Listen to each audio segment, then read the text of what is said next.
Welcome to Daniel's Inferno. My name is Daniel. Thank you very much for joining me today. If you have a moment, please like, subscribe, share, join the conversation below. I'd love to hear from you. So today we're going to be talking about a subject that I happen to be seeing more and more in the news. I'm sure many people are noticing at least some sort of correlation.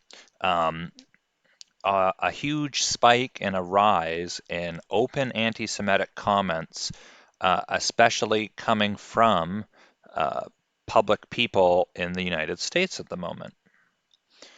We're going to start off, however, with here in my country of Canada, high schoolers chant, quote, "The Jews are our dogs" at a Mississauga anti-Israel rally. And for those of you who don't know, Mississauga is right by Toronto, and Toronto should sound familiar at least. So B'nai B'rith Canada has filed a hate crimes complaint with Peel Regional Police after protesters chanted hateful anti-Semitic slogans at an anti-Israel protest just west of Toronto. About 100 protesters gathered at Celebration Square in downtown Mississauga, ostensibly to condemn Israel's potential extension of sovereignty to communities east of the Green Line. A video of the rally, first exposed by the Jerusalem Center for Public Affairs, shows attendees chanting in Arabic, "Palestine is our country and the Jews are our dogs." Later in the same videos, protesters promise to, quote, "sacrifice our soul and blood for Palestine," and proclaim that, quote, "martyrs by the millions march to Jerusalem." B'nai B'rith has independently verified the translation. In Islamic culture, dogs are traditionally despised and regarded as impure.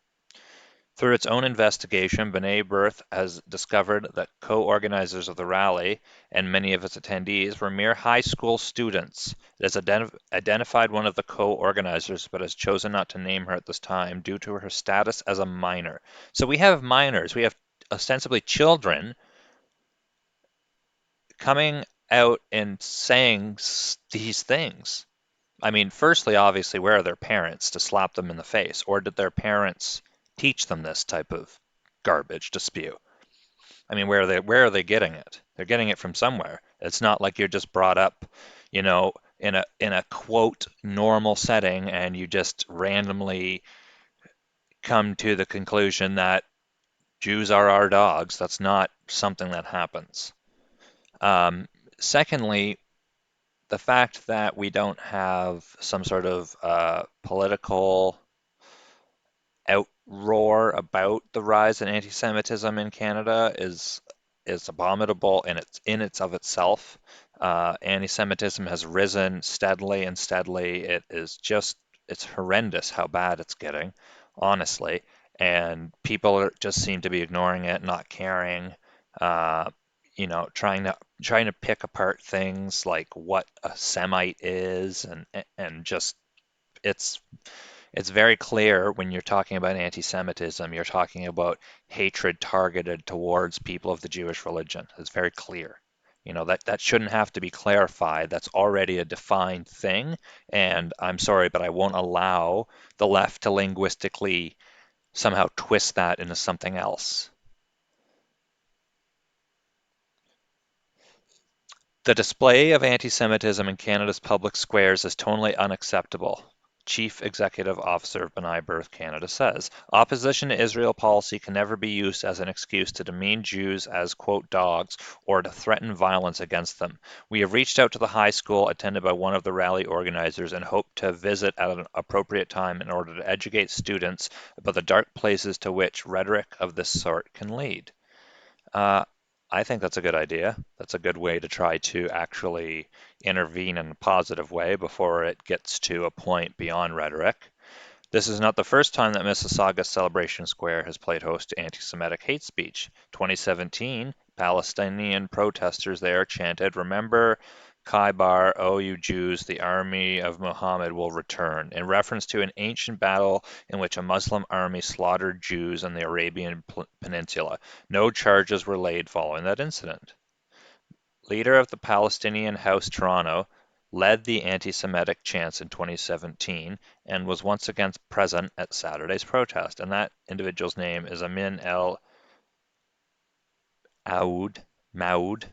According to the April 2019 report by the regional police, Jews were the most targeted religious group for hate crimes in the region in both 2018 and 2019, despite constituting just 0.22% of the total population as of 2013. So let's say hypothetically they're 0.25 of the total population. That's nothing. That's a fraction of a percent. And the fact that they are the most targeted hate group should speak volumes. It should talk about the fact that this is an issue that needs to be addressed. It cannot be swept under the rug. It cannot be ignored. People are getting hurt, and we must stop it. This type of hate festers and it brews and it spreads, and we have to stop it before any of those factors happen. So that's here in Canada. This is going on with high schoolers chanting this type of garbage. I mean, honestly, slap some fines on them, and I'm sure you wouldn't see them out in public doing that again. That's my opinion. Now, all of you, I'm sure, heard about DeSean Jackson. Um, he is, I believe, a football player, and he had some very anti-Semitic posts on Twitter. So, yeah, Philadelphia Eagles wide receiver, he had anti-Semitic posts on social media last week, and it left ESPN anchor Sage Steele frustrated, she said Friday.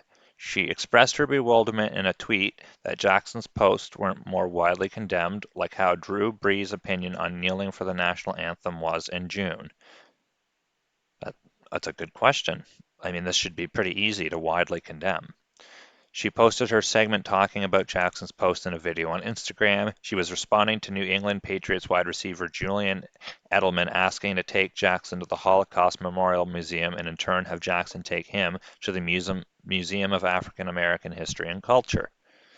Silence is complicity, Steele wrote. Diversity, tolerance, and acceptance must be a way of life for all of us all the time, not just when it's convenient. Well, I agree with that. If that's how you're going to live your life, then it has to be all the time. It can't just be when you want it to be.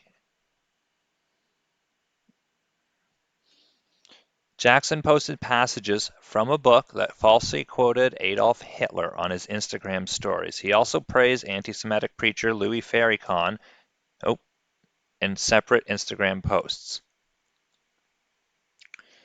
So DeSean Jackson posts a quote from Hitler, says he's not anti-Semitic, and then highlights the particular anti-Semitic part.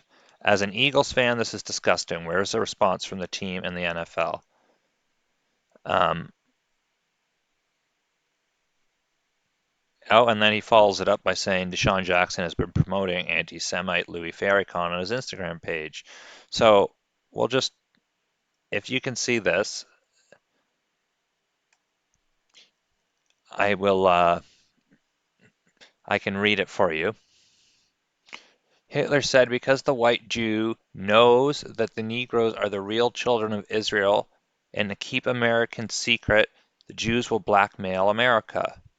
They will extort America. Their plan for world domination won't work if the Negroes know who they were.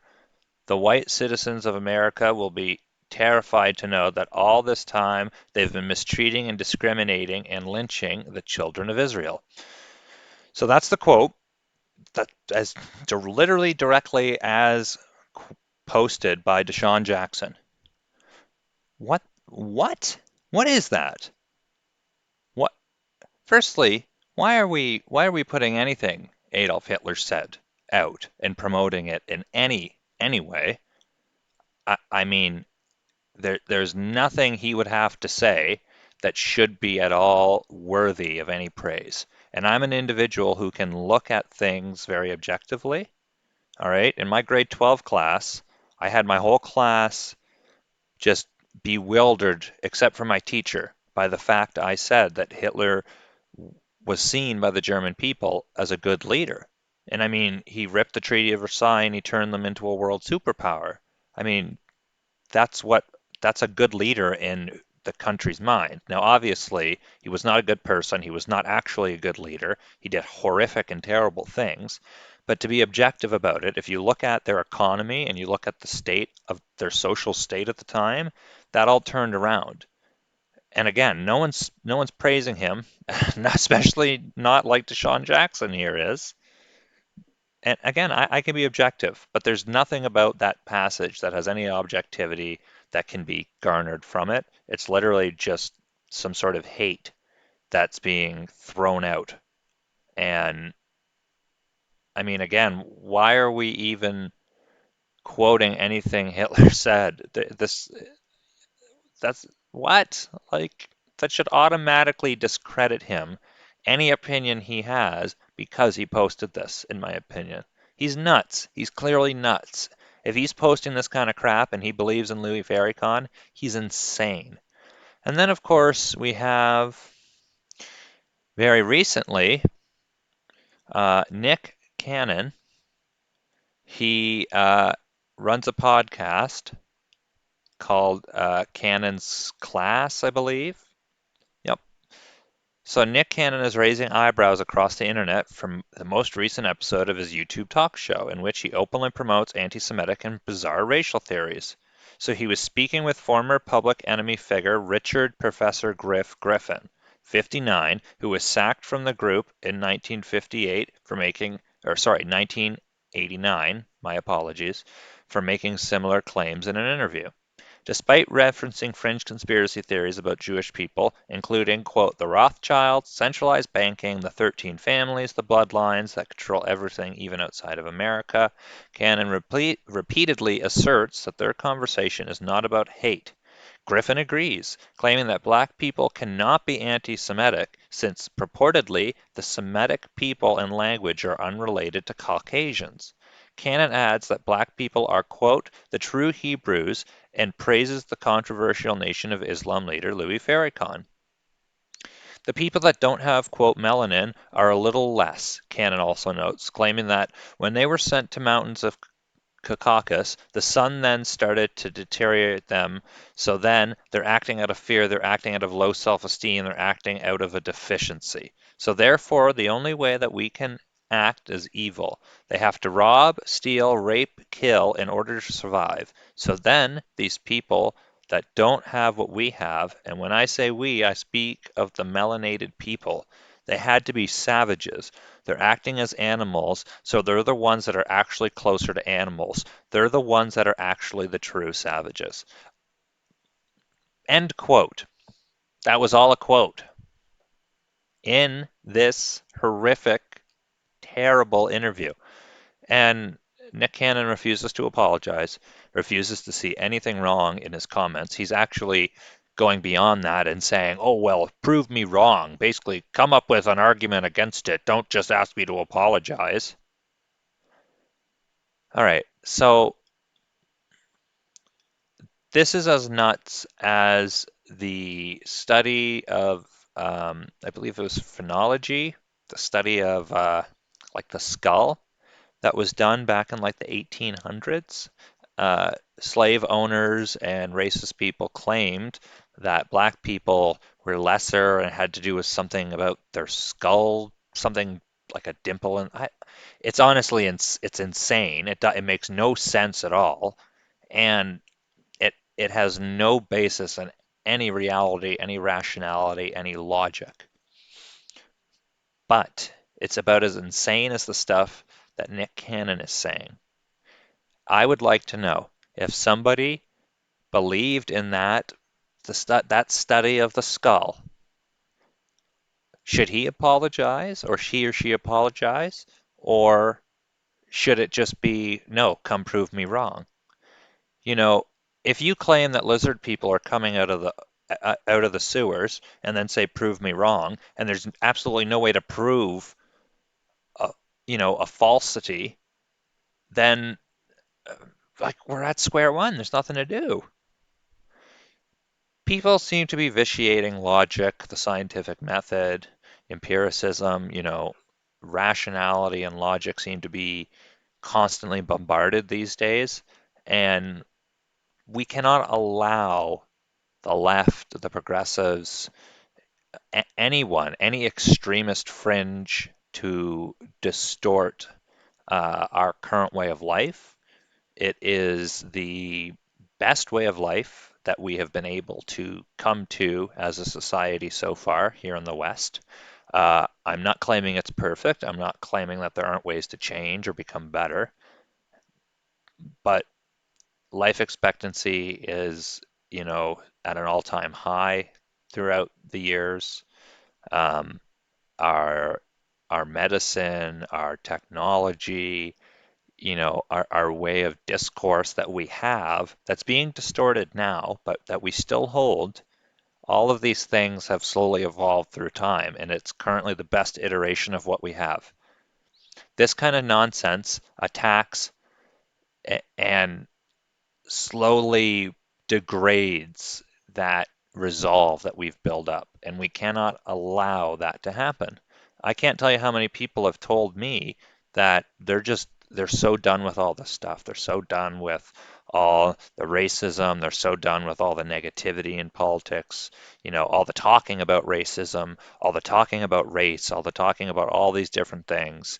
I can't, the common trend I'm finding is that people they they're getting sick of it now. And you're seeing people abandon the BLM movement left, right, and center because you have this fringe that has formed around it that is basically asserting if you don't agree with the phrase BLM and everything that all of the ideology that comes behind it, then you must not actually realistically believe in the idea that people of color's lives matter.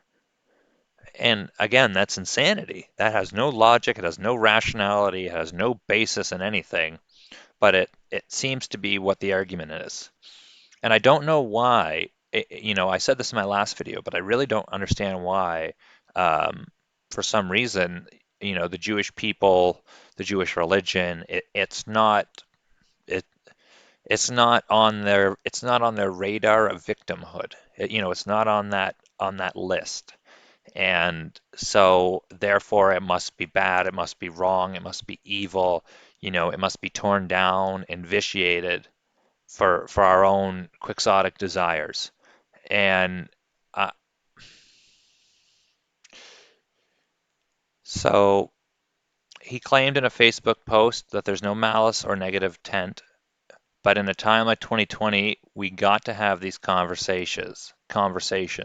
And if there's an assumption that is perceived as ignorant, let's debunk it right away. He did, however, refuse to apologize, saying, "To me, apologies are empty. What we need is healing." Well, healing's not going to come from any of the shit he was saying, obviously.